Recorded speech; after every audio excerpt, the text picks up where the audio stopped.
네,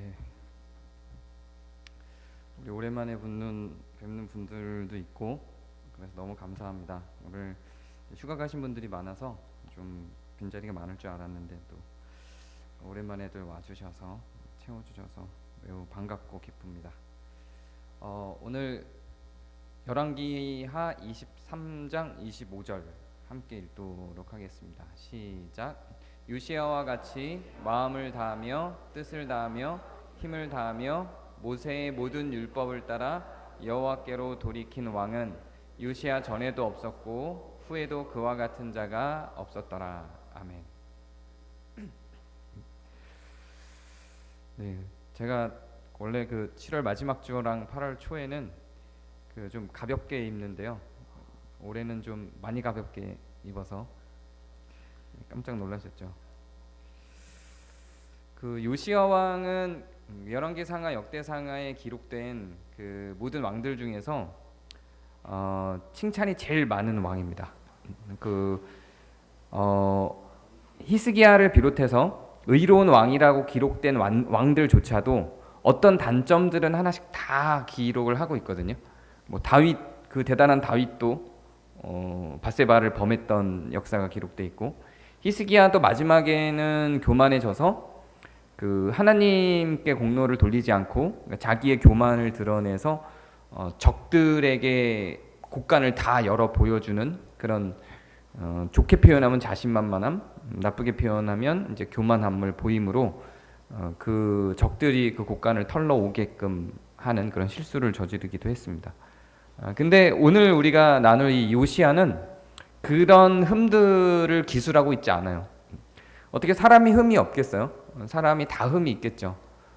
심지어는 하늘로 죽지 않고 죽음을 맛보지 않고 올라간 엘리야도 흠들이 있었죠. 죽음을 두려워하고 하나님을 신뢰하지 못하고 오히려 이세벨을 하나님보다 더 두려워하는 그런 모습을 보이기도 했습니다.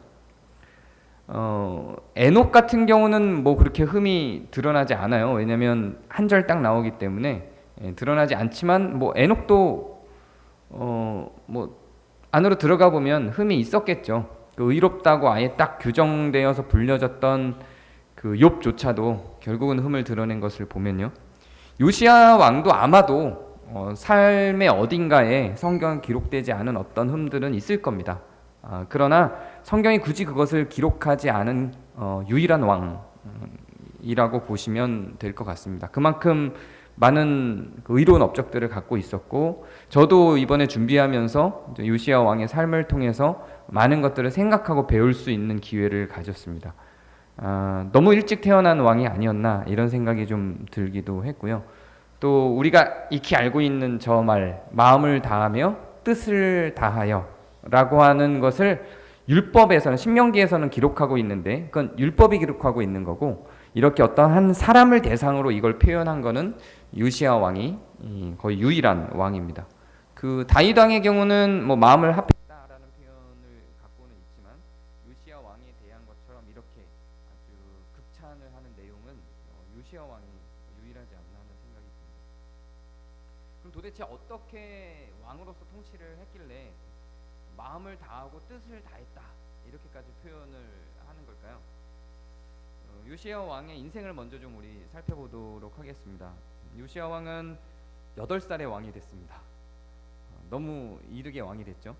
성경에 구체적으로는 기록되어 있지 않지만 그 다른 내용들, 다른 왕의 시대나 그 시대적 배경들을 통해 볼 때는 분명히 섭정이 있었을 것이라고 생각을 합니다. 그 섭정의 과정 가운데에 그 요시야 왕이 어리지만 판단할 수 있는 어떤 요소들이 있었겠죠. 그러다가 16살이 됐을 때 비로소 하나님을 찾기 시작했다 이렇게 기록을 합니다. 그 말은 8살에 왕이 됐지만 16살 전까지는 하나님께 의지하기보다 다른 어떤 것들에 의지를 했다는 의미가 되겠죠. 그래서 16살 때야 되어서 하나님을 찾기 시작했다라고 기술을 하고 있는 걸 보면 이때쯤부터 자기 주체적인 마음을 가지고 이제 하나님을 바라보기 시작했던 것 같습니다. 그리고 20살부터 산당들과 우상들을 없애기 시작을 합니다. 요거는 그 이후에 이제 율법서를 발견하고 이 활동을 강화하는데요.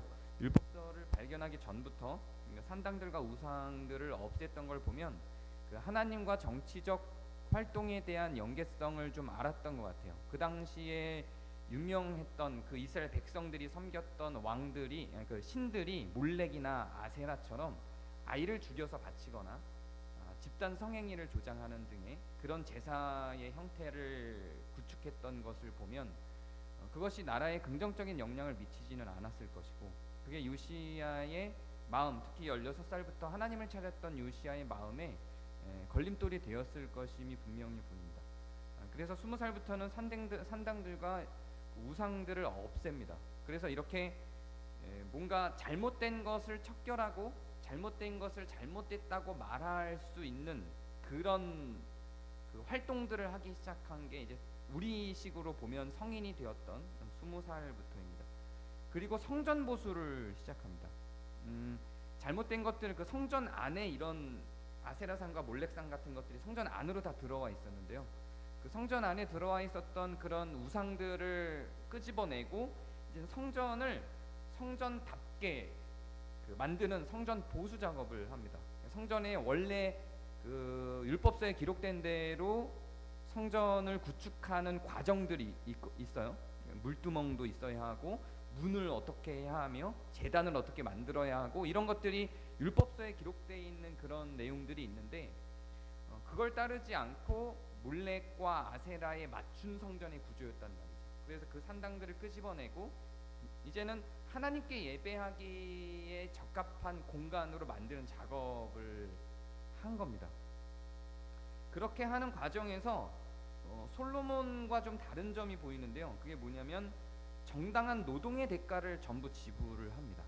그래서 이 성전 작업을 하기 위해서 노동자들을 불러서 그 노동자들에게 일을 맡기는데 국가의 어떤 책무를 다하기 위한 방식으로 맡기는 게 아니라 그 노동자들에게 나라가 정당한 돈을 줘서 그 노동자들이 그걸로 수익을 가질 수 있는 구조로 성전 그 보수 작업을 합니다. 그래서 그 당시 이스라엘 왕들의 모습에서는 좀 보기 어려운 그런 모습을 요시야 왕에서는 발견할 수 있습니다. 그리고 율법서를 발견합니다. 율법서를 발견하고 나서야 이거를 했던 게 아니에요. 그리고 나서 율법서를 발견합니다. 여기에서 이제 신학적인 두 가지 큰 접근이 있는데요. 이때 발견한 율법서가 그 모세오경 전체다. 그러니까 출애굽기, 민수기, 신명기를 다 이때 발견한 거다라는 주장이 있고요. 다른 율법서는 이미 있었고 신명기가 분실되었던 것인데 이때 발견한 건 신명기만 발견한 거다. 이런 주장이 있습니다. 그렇게 주장이 갈리는 이유는 그러니까 열왕기하 22장에 나타난 그 율법서를 발견하고 요시야 왕이 감동받았던 내용을 기술하는 그 내용이 신명기 내용입니다. 그러니까 그 다른 민수기나 레위기의 내용이 아니고 신명기 내용이 그 율법서를 발견했다라고 하는 열왕기하 22장의 기술이 된 걸 보면 신명기라고 판단을 하는 겁니다. 근데 민수기 레위기도 발견이 됐지만 신명기의 내용에 감동을 받아서 그것만 기술한 것이 아니겠는가 이렇게 생각할 수도 있죠. 그래서 다 발견했다는 내용도 굉장히 많은 학자들이 주장하는 내용이기도 합니다. 그 전에는 아예 율법서가 없었다 이렇게 주장하는 학자들도 굉장히 많아요. 그런데 저는 이때 발견한 게 신명기다라고 하는 쪽에 더 좀 신뢰를 갖고 있는데 왜 그러냐면 다른 율법서가 없었는데 성전을 보수하는데 그 원래의 성전의 모양에 맞춰서 성전을 보수하고 산당들과 우상들을 없애는 그런 신앙적인 행동들을 과연 그 어린 나이의 왕이 할 수 있었을까? 분명히 어떤 그 하나님의 뜻을 추구하게 만드는 어떤 책이 있었어야, 가르침이 있었어야 그게 가능하지 않았을까라는 측면에서 다른 율법책은 그 이전에도 있었다. 그런데 분실되었던 신명기를 열왕기하 22장에서 발견을 한 거다라고 보는 게 조금 더 합리적이지 않나 하는 건 이제 제 해석이고 제가 선택한 방식입니다. 근데 둘 다 저는 충분히 타당하다고 생각하고 어떤 걸 선택하든지 성경의 흐름을 읽는 데는 전혀 상관이 없어요. 그래서 그냥 어떤 목사님이 혹시 뭐 이때 그 모세오경을 다 발견했다 이렇게 설교를 하셔도 그것도 충분히 타당한 근거가 있는 내용입니다. 다만 저는 그 전에 다른 것 율법서들은 있었다고 봐야 이 요시아의 그런 활동들이 좀 더 납득이 된다라고 그냥 해석을 제가 그렇게 한 것일 뿐입니다. 어쨌든 그때 율법서를 발견하고 나서 이 요시야 왕이 크게 회개하고 전 국민들에게, 전 백성들에게 이 율법서를 읽히기로 작정을 합니다. 그래서 그 율법서를 본인만 읽은 게 아니라 그 원로들을 부르고 학자들을 불러서 이 율법서를 함께 이제 해독을 합니다. 그러니까 자기 혼자 그것을 해석하면 그것이 맞지 않을 수도 있기 때문에 다른 원로들과 학자들을 불러서 그 율법서들을 같이 해독하고, 그렇게 해서 그 율법서들에 대한 내용을 정리한 다음에 그 모든 백성들에게 그것을 가르치기 위한 대책 회의를 열고요. 그 다음에 그 율법서를 백성들에게 가르치기 시작합니다. 그러니까 왕이 손댈 필요가 없는 부분들이죠. 교육이라고 하는 측면을, 신앙교육이라고 하는 측면을 이제 요시야 왕이 적극적으로 나서서 실행을 한 거, 그게 요시야 왕의 입장에서는 나라를 살리는 방식이라고 생각을 했던 것이죠. 그리고 하나님과 계약을 맺어요. 왕으로서 계약을 맺는 게 아니라 이 국가로서, 국가 대 이스라엘이라는 국가와 하나님 사이에 계약을 맺습니다. 근데 이스라엘이란 나라 자체가 원래는 하나님과의 계약 속에서 이미 언약 가운데서 출발한 나라잖아요. 그럼에도 불구하고 그것이 상실되었다고 판단을 했는지 요시야 왕은 하나님과 다시 계약을 맺는데, 그 계약의 내용은 이 신명기에 기록된 혹은 그 율법서에 기록된 내용들을 실천하겠다라고 하는 계약을 맺습니다. 그러니까 그것이 실천되지 않고 있었다라고 한 어떤 반증이기도 하죠.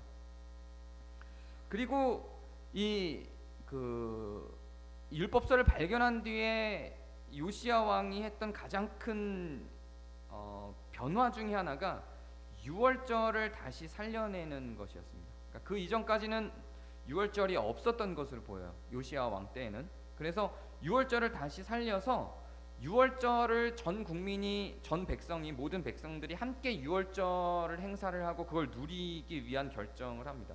그러니까 이 결정을 제가 주석을 보니까 유월절을 전 국민이 다 같이, 온 백성이 다 같이 한다는 건 굉장히 많은 경제적 손실을 감안하고 하는 결정이었다고 해요. 왜냐하면 일단 유월절 기간 동안은 짧게는 일주일, 정확하게 기간이 명시되어 있지는 않지만 일반적인 유월절의 과정들을 볼 때 짧게는 일주일, 길게는 한 달을 필요로 하는데요.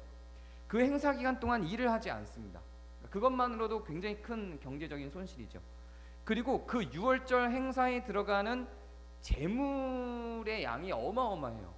그 재물의 양을 백성들이 혹은 나라가 감당을 해야 된단 말이죠. 그래서 그런 경제적 손실을 감안하고 이 유월절을 추진해야 되는 겁니다. 만약에 계속 유월절이 있어 왔다면 큰 문제가 아닐 수 있어요. 유월절이 계속 있어 왔다면 하던 거니까 큰 문제가 아닐 수 있는데, 유월절이 없었다가 다시 만드는 거니까 예산도 다시 책정해야 될 것이고 여러 가지 고려해야 될 상황들이 국가적으로 있겠죠. 그럼에도 불구하고 온 백성이 유월절을 지키는 것으로 결정하고 나라가 그것을 추진한다는 건 굉장히 큰 결정, 왕으로서는 부담되는 결정일 수 있었다는 거죠. 그럼에도 불구하고 요시야 왕은 이 율법, 찾아낸, 발견해낸 율법서에 기록된 대로 유월절을 하기로 결정을 하는 겁니다. 그러니까 유월절을 다시 살린다는 건 신앙적인 큰 의미들을 갖습니다. 이거는 그 열왕기 그 하에 그 요시야 왕의 내용의 기록이 정확하게 되어 있는 건 아니고 학자들의 해석인데요. 유월절 행사 자체는 다른 종교들이 갖고 있는 종교 의식하고 굉장히 큰 차별점을 갖습니다. 유월절은 그 안에서 죄사함을 받고 어린 양이신 그리스도를 기대하는, 우리의 죄를 사해 주실 구원자를 기대하는, 죄로부터의 해방을 기대하는 의식을 담고 있습니다. 일반적으로 그 당시에 섬겼던 몰렉이나 아세라, 바알과 같은 신들은 축복을 기대하는 종교 의식이죠. 그래서 이스라엘이 잘 살기를 원하는, 그래서 물질적으로 여러 가지 힘의 논리에 있어서 강하게 되기를 원하는, 모든 다른 세상 사람들이 동일한 가치를 추구하는 의미에서의 종교적인 의식들이었단 말이에요. 그러니까 이런 몰렉과 아세라와 바알 중심의 신앙생활을 하던 이스라엘 백성들에게 이제는 그런 바알과 아세라와 몰렉에게 제사하던 방식들을 다 추방시키고 그것들 단절하고 산당을 다 없애고 성전을 보수한 뒤에 이 유월절을 지키게 한다는 건 신앙의 방향성을 틀어버리는 것입니다. 그게 이제 요시야 왕에 대한 기록에 정확하게 기록되지 않고 여기에는 산당들과 이방신들을 우상들을 없애고 유월절을 지켰다라고만 나오지만 그것에 대한 학자들의 해석은 신앙의 방향성의 거대한 전환이었다라고 해석을 하는데 저는 충분히 타당한 해석이고 그 해석이 맞다고 저도 생각을 합니다. 그래서 유월절에서 가장 많이 하는 건 결국은 죄사함에 대한 자기 고백적인 과정인 거죠. 유월절이 그동안 지켜지지 않았다라고 하는 건 우리가 알고 있는 구약의 제사, 즉 어린 양을 잡아서 어린 양을 죽이고 나의 죄를 고백하고 그 어린 양에게 내가 지은 죄들을 전가시키고 내가 잘못했다라고 하나님 앞에 죄사함을 요청하고 제사장과 대제사장으로부터 하나님의 음성을 들어 내 죄사함 받은 것을 선언하고 그리고 이제는 죄로부터 해방되었음을 선포하고 축제로 이어지는 과정이 유월절의 제사의 과정인데, 그런 과정을 하지 않고 자녀를 주십시오, 부유하게 되도록 해주십시오 라고 했던 아세라와 바알과 몰렉 중심의 신앙을 이스라엘 백성들은 계속 살고 있었습니다. 죄에 대한 인식이 아니라 축복에 대한 인식으로만 신앙생활을 해왔던 데서 이제는 이 유월절이 발생을 해서 유월절을 지킴으로 백성들의 신앙은 대전환을 맞이하는 겁니다. 이제는 축복의 기준으로 잘 살게 해주십시오의 신앙의 방향성에서 죄사함을 요청하고 의롭게 살기로 결단하는 신앙의 방향으로 신앙의 목표가 전환되는 의식이었던 거죠. 그래서 유월절이라고 하는 건 하나님이 원하시는 것이 무엇인가를 이스라엘 백성들에게 다시금 새겨주게 만드는 의식이었던 겁니다. 그러니까 이 요시야 왕이 했던 걸 보면 성전이라고 하는 공간성 그리고 유월절이라고 하는 어떤 의식을 확보하는 것, 그리고 그 사이에 하나님의 뜻이 무엇인가라고 하는 율법서에 대한 교육을 하는 것. 그러니까 저는 요 맥락이 신앙에 어느 정도 필요하다고 생각합니다. 그러니까 이제 우리는 사실 건물 없는 교회를 주장하기도 하고요. 그리고 형식과 의식보다는 의미화를 더 많이 추구하는 경향이 있는 신앙적인 방향성을 가지고 있죠. 그것이 틀렸다고 생각하지는 않습니다.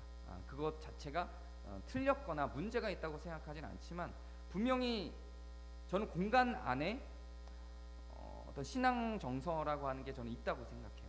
그래서 제가 어린 시절에 신앙을 유지할 수 있었던 것 중에 하나는, 저는 아무리 생각해도 교회라고 하는 공간이 없어도 제가 어린 시절에 나에게 신앙을 주었던, 혹은 지금도 그 신앙을 주었던 그런 신앙 정서라고 하는 걸 유지할 수 있었을까? 라고 할 때 물론 하나님이 살아계시기 때문에 신앙은 유지가 됐을지 몰라도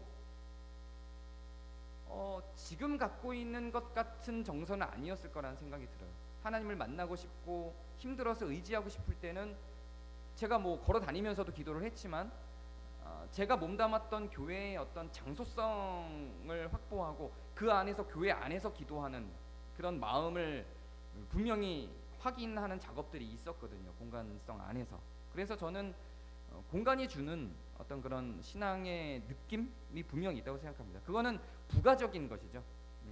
추가할 수 있는 것이 절대적인 것은 분명히 아닙니다. 그것이 절대화되는 건 문제가 있다고 저는 생각해요. 반드시 공간은 필요하다. 그래, 공간에 어떤 가치를 부여하고 그 공간이 신앙의 어떤 중심이 되는 것으로 전환시키는 방식. 그래서 성전을 건축하는 것이 신앙의 어떤 가장 중요한 지점으로 만들어내는 구조, 이런 건 문제가 있다고 생각하죠. 그러나 그런 게 아니라 공간이 부수적으로 추가적으로 우리의 신앙을 더 돈독하게 하고 신앙 정서를 더 강화해 주는 효과를 갖는 건 분명하다. 저는 그런 생각을 갖고 있습니다. 그리고 또 다른 측면에서 이런 유월절을 확보함으로 이스라엘 백성들의 신앙의 방향성이 전환되는, 앞으로 어떻게 전환될지가 나오는데요. 그 전환시키는 과정에 있어서도 저는 예배나 하나님을 섬기는 방식에 있어서의 의례와 의식이 주는 효과도 인정해야 된다고 생각을 합니다. 물론 그 제가 이제 뭐 성례 때, 초기에 성례 때마다 했던 그런 그 설교 과정 중 했던 그런 루터와 칼빈과 쯔빙글리의 그런 어떤 성례에 대한 관점을 설명하면서 이거를 여러 차례 설명을 했죠. 루터는 천주교하고 많이 비슷하게 그 실제 성례의 의미가 그 빵과 포도주 안에 예수 그리스도가 실제로 담겨 있다라고 보는 것이 이제 그 천주교라면, 루터는 공제설이라 그래서 그 빵과 포도주의 주변에 그리스도께서 실존하신다라고 보는 게 루터의 개념입니다. 그리고 칼빈은 그리스도가 실존하는 게 아니라 성령이 임재하는 것이다 라고 하는 측면에서 설명을 하고, 쯔빙글리는 그건 그냥 상징이다 라고 하는 측면에서 설명을 합니다. 근데 저는 이제 칼빈의 입장에 좀 가까워요. 성령의 임재라고 하는 측면에서 그 성례를 바라보는 입장이고, 그래서 그 성례에 대해서 갖고 있는 저는 조금 더 그 의식이 내용을 담는다라고 하는 의미를 좀 더 강조합니다. 제 마음에서는. 물론 어떤 것을 선택하든 그것 자체가 중요하다고 생각하지 않아요. 그게 신앙의 어떤 자기 신앙인 것이지 그러해야 한다, 우리가 마치 그리스도에 대한 기준을 선택하는 것처럼 이게 절대적인 기준이라고 생각하지 않습니다. 그래서 뭐 천주교적인 그 성례에 대한 의미를 생각하든 쯔빙글리적인 의미를 생각하든 그 신앙에 큰 차이를 주는 건 아니라고 생각하지만, 그렇기 때문에 반드시 이 넷 중에 칼빈의 의미를, 그 칼빈이 정의 내린 성례전을 선택해야 된다 이렇게 생각하는 건 아니에요. 쯔빙글리도 굉장히 의미 있는, 예수 그리스도께서 분명히 나를 기념하라고 했으니까 이거 그냥 기념하는 것일 뿐이다라고 하는 것도 굉장히 의미 있는 그 결정이라고 생각을 하지만, 이런 어떤 것, 의식과 의례가 담고 있는 우리의 삶의 그 내용이 분명히 달라진다고 생각해요. 어떻게 의식을 하고 어떻게 의례를 하느냐에 따라서 그 내용이 얼마나 견고하게 담기느냐, 어떤 방향성을 갖느냐는 분명히 있다고 생각합니다. 그러니까 절대적인 기준은 아니라 할지라도 부수적이고 추가적인 기준으로 볼 때는 충분히 이 의식과 의례에 투자할 만한 가치가 있다, 저는 그렇게 생각을 합니다. 그래서 요시아도 이 유월절을 부활시켜서, 물론 이 유월절을 부활시켜야 된다 이런 건 아니에요. 제가 수차례 얘기하듯이 이 예수 그리스도에 대한 죽으심을 상징하는 것이고, 예수 그리스도께서 이미 우리를 위해서 그 돌아가셨기 때문에 이 유월절은 지금 유월절을 하면 오히려 안 되는 거죠. 그런 얘기를 하는 게 아닙니다. 이런 그릇에 담겨지는 내용에 대한 이야기를 하는 거예요. 지금은 구약을 배우는 거기 때문에 유월절을 얘기하지만 유월절을 지금 지켜야 되는 건 아닙니다. 오히려 지키면 그리스도의 죽으심을 되돌려내는 거기 때문에 의미가 없어지는 겁니다. 그래서 오히려 지금은 유월절을 지키면 안 되는 거예요. 제가 얘기하고자 하는 건 그 유월절, 그 우상 섬기는 방식에서 유월절로 전환시킴으로 이스라엘 백성들의 신앙의 목적이 바뀌는 과정에 대한 이야기를 하는 거예요. 그래서 의식과 의례가 우리가 생각하는 것보다는 훨씬 더 중요할 수 있다, 이런 이야기를 하는 겁니다. 그래서 이 유월절을 살리기로 결정을 하고 어떻게 하냐면, 그 왕이 이런 생각을 한 거죠. 만약에 유월절을 살린다면 백성들이 자기네들의 죄사함을 이제 갖기 위해서 양과 염소나 소를 끌고 와야 되잖아요. 자기의 재산을 투자해야 된단 말이에요, 유월절을 지키기 위해서. 그러니까 좋아하겠어요, 여러분? 좋아하지 않겠죠. 이제 지금부터 유월절을 지킬 테니 너희들이 키운 그 양과 염소들을 끌고 와서 죄사함을 받아라 이러면 자기의 재산이 나가는데, 그거를 웬만한 신앙이 있는 사람이 아니면 그걸 하지 않을 거라고요. 그래서 왕이 자기가 할 수 있는 한도 내에서 자기의 것으로 백성들을 위해서 새끼 양과 염소, 어린 양과 어린 염소 3만 마리 그리고 황소 3,000마리를 왕이 직접 그 백성들이 내지 못할 것을 대비해서 기부합니다. 그러니까 자기 백성들의 죄사함을 위해서 왕이 자기 백성들의 제사함을 위한 재물을 마련을 해주는 거죠. 너희들은 그냥 몸만 알아, 내가 재물을 마련하겠다라고 하는 거예요. 그러니까 역대 왕 중에 이런 왕은 사실 없었어요. 내가 내 돈으로 내 재물을 너희들의 죄사함을 위해서 주겠다, 이렇게 결정을 한 겁니다.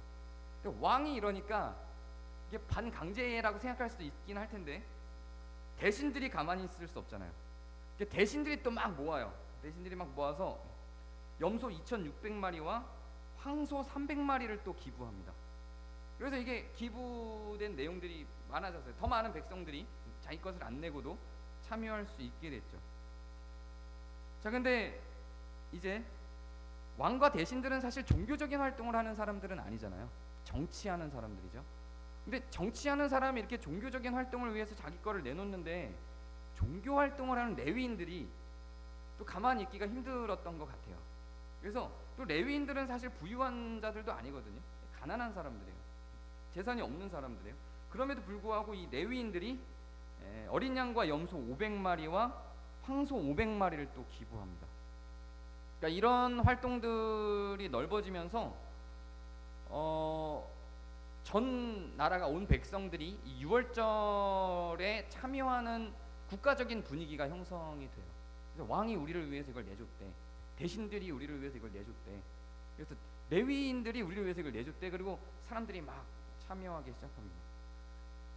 그래서 그 잔치의 분위기는 어땠냐면 제사장들이 뛰어다니면서 제물과 음식을 백성들에게 나눠줍니다. 그래서 제물과 음식, 그 바쳐진 제물과 음식을 백성들에게 뛰어다니면서 나눠주고, 그리고 거기서 남는 거를 자기들이 갖습니다. 자기들이 먹고 그 잔치에 참여를 합니다.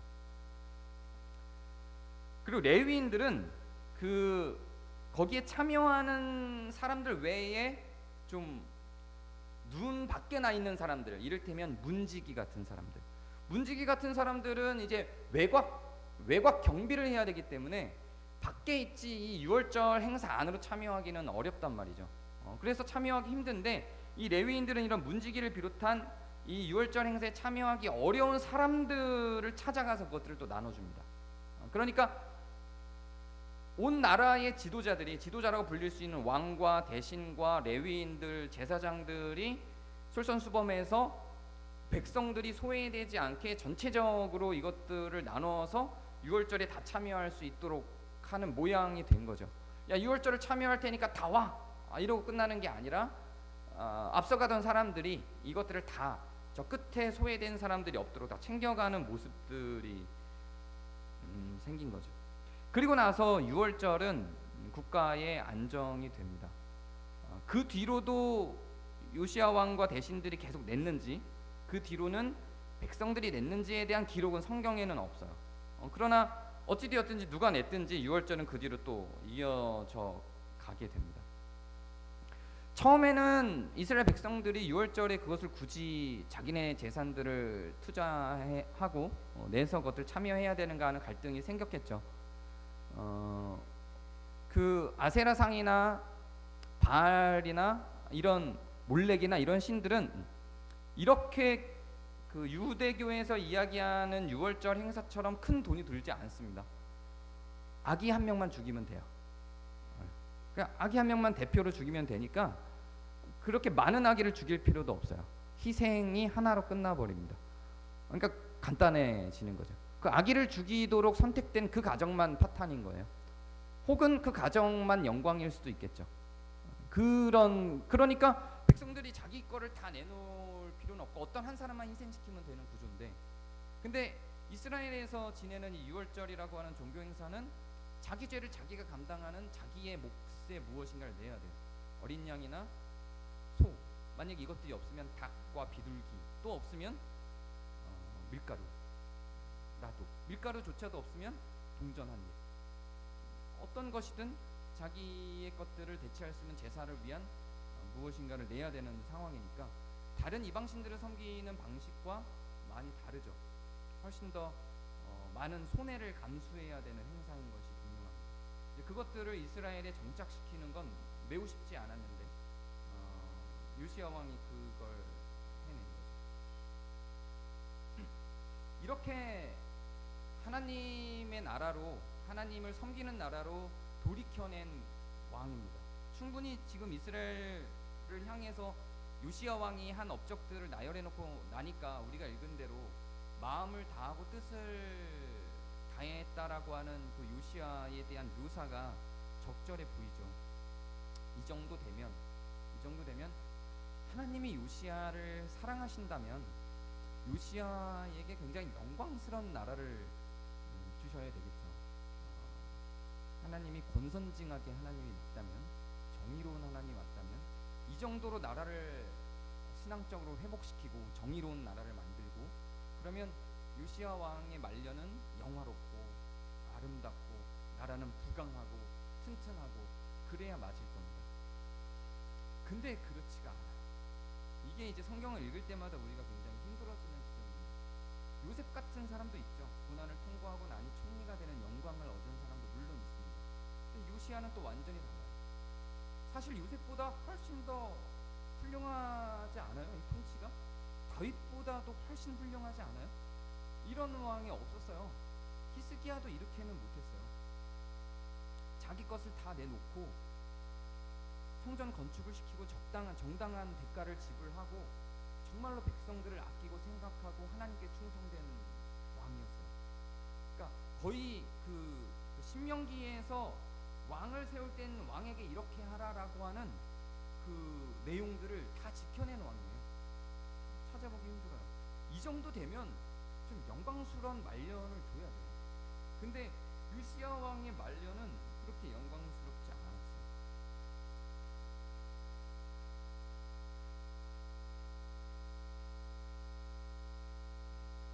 갑자기 감정이입이 돼서 요시야 왕이 갑자기 너무 불쌍해지는데, 신아시리아하고 신바벨로니아가 전쟁을 벌입니다. 아시리아하고 바벨로니아가 전쟁을 벌여서 자기들끼리 싸우는 거예요. 원래는 이스라엘은 그 싸움의 축에 끼지를 않아요. 자기들끼리 그냥 싸우는 거예요. 둘 다 대국이었고, 이 당시 그 요시야 왕이 통치하던 당시에 이스라엘은 그냥 조그만 나라였어요. 다른 나라들이 탐낼 필요도 없는 작은 나라였어요. 그러니까 신아시리아와 신바벨로니아의 그 전쟁 가운데에 그 작은 나라인 이스라엘이 그냥 끼어 있기 때문에 큰 관심사도 아니었어요. 그 대국끼리의 싸움이었어요. 근데 이 바벨로니아가 훨씬 더 그 당시에 국력이 컸고요. 신아시리아가 국력이 좀 약했습니다. 근데 이 신아시리아는 이집트하고 수교를 맺고 있는 나라였어요. 그래서 이집트에게 도움을 요청합니다. 그래서 이집트 왕이 이때 왕 이름 죄송해요, 까먹었어요. 뭐 이세인데, 그 이집트 왕이 이제는 아시리아를 도와주러 옵니다. 오는데 그 오는 길목에 이스라엘이 있어요. 근데 이스라엘을 통과하지 않고 갈 수 있는 경로도 있는데 이스라엘을 통과해야 더 빨리 갑니다. 그래서 이스라엘 통과하겠다고 요시야 왕에게 우리를 통과시켜 달라라고 이집트 왕이 이제 요청을 합니다. 우리가 신아시리아를 도우러 가니 너희는 우리가 통과할 수 있도록 길을 열라. 그러니까 이스라엘 입장에서는 길을 여는 순간 이집트 군인들이 주둔하게 되는 거잖아요. 그리고 그걸 열어서 아시리아에게 길을 열어주는 순간 신바벨로니아하고는 적대 관계가 되는 거예요. 그러니까 요시야 왕은 열어줄 수가 없는 상황인 겁니다. 일어나 저런. 그래서 요시야 왕이 길 열어주는 거를 반대합니다. 그러니까 이집트 같은 대국이 조그만 나라가 내가 시키는데 길을 안 여니까 우습죠. 그래서 그냥 이스라엘을 밀어버리고 지나가요. 그냥 밀고 지나가서 신아시리아를 이집트가 가서 돕습니다. 그때 요시야 왕은 죽습니다. 그리고 그 이후로 이스라엘은 이집트의 공국이 됩니다. 이집트의 속국이 됩니다. 이런 말년을 맞이합니다. 매우 영광스러운 업적들을 남겼던 그 요시야 왕, 만약에 이 요시야 왕이 그는 욥기의 마지막처럼 쳐들어온 이집트에게 대승을 거두고 큰 왕국이 되어 이스라엘의 명성을 떨쳤더라. 하나님의 이름이 만천하에 알려졌더라. 이러면 이 아름다운 내용이고, 우리가 요셉을 읽을 때처럼 역시 이렇게 하나님을 섬기면 우리는 부자가 될 수 있어, 뭐 이렇게 할 수 있을 텐데, 그렇지 않은 이야기가 성경에 굉장히 많습니다. 하나님을 잘 섬기고 하나님께 의롭게 살아도 이 세상을 아름답게 만들고 정의롭게 살아도 충분한 사랑을 베풀어도 이런 말년을 맞이하기도 합니다. 요셉 같은 말년도 있고 욥 같은 말년도 있지만 요시야 같은 말년도 있습니다. 우리가 알고 있는 권선징악, 즉 이 땅에서 이루어지는 권선징악이 늘 실현되진 않습니다. 실현되기도 합니다.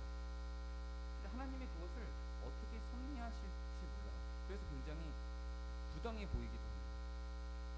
요시야 왕은 굉장히 은혜롭고 감동적인 삶을 살았고 여기에 충분한 대가가 있어야 할 것처럼 보입니다. 그렇지 않는 게 부당해 보입니다. 그런데 삶과 정황은 그렇지가 않아요. 하나님은 이집트 왕의 그 결정들을 통제하시지 않기로 결정을 하시는 거예요. 인간들의 마음을 하나님은 정황과 상황 가운데 개입하고 섭리하시기는 하셔도 인간의 마음에 개입하시기로 하지는 않는 거예요. 이집트 왕이 글로 지나가겠다는 것을 바꾸시진 않아요. 어떤 소원함을 주셨을 수는 있어요. 그러나 이집트 왕이 그것을 받아들이지 않았어요. 아시리아와 바벨론이 아예 전쟁을 안 했다면 더 좋았을 수도 있겠죠. 그러면 아마 요시야 왕은 평화로운 말년을 맞이했을지도 모르겠습니다. 그런데 아시리아 왕과 바벨로니아 왕이 전쟁을 하기로 자기들이 결정을 했어요. 하나님은 그렇게 인간의 마음에 개입하지 않아요.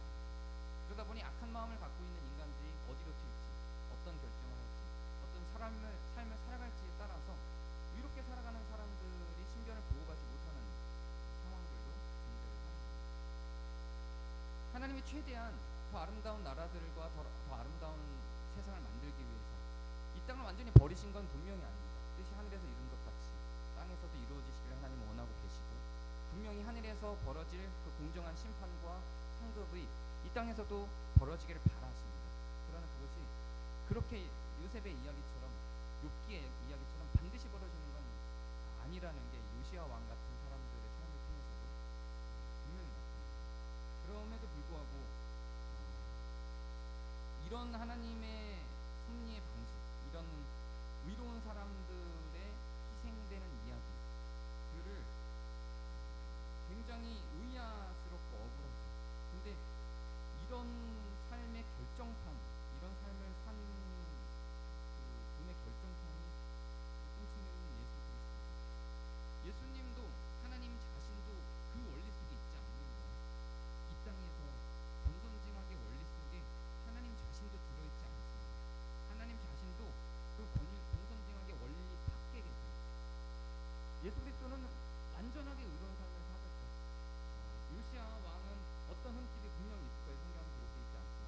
그러나 예수님은 성경에 기록된 그 이상의 의로운 삶을 살았을 거고, 그리고 의롭지 못한 부분들을 찾기가 흠이 없는 삶을 분명히 사셨을 것임에도 불구하고 인간들의 군중 심리에 의해서 아주 사소해 보이는 그런 인간들의 작은 죄들로 보이는 것들에 의해서 십자가에 못 박혀서 들어가겠죠. 세상은 그렇게 갈 수 있습니다. 그래서 우리는 이러한 하나님의 섭리 방식, 악한 인간이든 선한 인간이든 그들의 마음을 조종하지 않기로 결정하십니다. 그들을 로봇으로 만들지 않고 선택을 할 수 있는 인격적 존재로 대우하기로 결정하신 그런 하나님의 결정에 불만을 충분히 품을 수 있다고 생각합니다. 저도 불만이고, 그래서 악하게 돌아가는 어떤 지점들이 세상에 있고 의로운 사람들이 피해를 보는 일들이 발생하는 것에 대해서 저도 불만입니다. 그런데 분명한 약속은 요시야 같은 사람들이 분명히 하늘에서는 하나님의 칭찬을 받고 하나님 옆에 있을 것이며 하나님의 상급 아래 있을 거라는 것입니다. 그리고 그렇지 않은 사람들이 분명히 하나님으로부터 책망을 받고 그에 상응하는 대가를 받을 거라는 사실입니다. 저는 거기에 대해서는 의심의 여지가 없고, 그래서 우리는 사실은 천국을 소망하는 사람입니다. 그럼 천국을 소망할 뿐 이 땅에서 막 사는 것에 대해서는 하늘에서 뜻이 이루어진 것 같이 땅에서도 뜻이 이루어지길 바라는 하나님의 그 의지가 우리의 신앙의 선택들 속에 분명히 담겨서 살아가는 것. 그래서 우리가 이렇게 억울하게 생각하는 일들이 발생하지 않게 하기 위해서 우리가 걸어가는 것, 우리를 인격적 존재로 대하기 위해서 우리의 선택들을 존중해 주신 것처럼 우리는 그런 세상을 만들 선택들을 하도록 기대하시는 것, 그것이 저는 신앙이라고 생각합니다. 그래서 설사 지금 당장 이 시대에 있어서 나의 삶은 요시야 왕처럼 의롭게 삶에도 불구하고 그 대가를 받지 못하는 삶이라 할지라도 그 요시야 왕처럼 의로운 삶을 살아가기로 결정하고 그것을 선택해 나가는 것.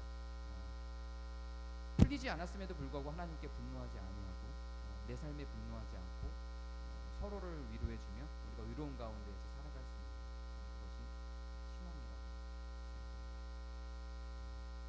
어려움이 있어도 마음을 다하고 뜻을 다해서 또 이런 가운데 함께 동참해 주시기 기도하겠습니다. 은혜 하나님, 정말 멋있고 의로운 요시야 왕의 삶을 우리가 택했지만 거기에 대한 대가를 충분히 받지 못하고 나면을 보낸 그 요시야 왕의 삶이 아니었어야 하는 바라기도 합니다. 요청하고 간청하고 있는 우리의 삶 가운데서 의로운 결정과 사랑의 결정들을 하며 하나님이 우리를 인격적 존재로서 대해주신 것처럼 우리도 그렇게 의로운 인격적 존재로 살아갈 수 있도록 인도해 주시옵소서. 그리고 부당한 것들이 우월하지 않는 세계를 만들기 위해서